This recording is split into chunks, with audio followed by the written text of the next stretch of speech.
Okay, so let's go back to the complexity problem. See, I actually think it's in some sense, it's the fundamental problem.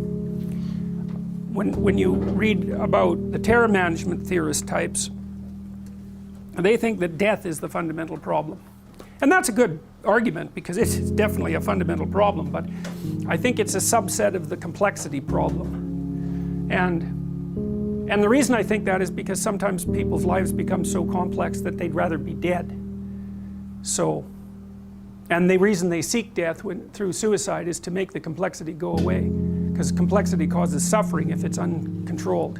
You know, things just get beyond your control. And that can happen, you know, if you're hit by 3 or 4 catastrophes at the same time. You know, maybe you have oh, the political system collapses, there's hyperinflation, you lose your job, and you have someone that you love or 2 people die, and maybe you get cancer, something like that. Like that, those things happen to people, and they just think, well, there's no getting out of this, like it's just too much.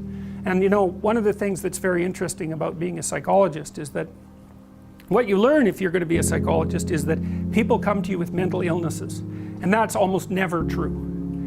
People come to you because their lives are so damn complicated they cannot stay on top of them in any way that doesn't make it look like they're just going to get more complicated.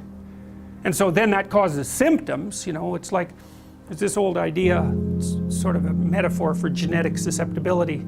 Take a balloon and blow it up until it's beyond its tolerance, it's going to blow out at the weakest point.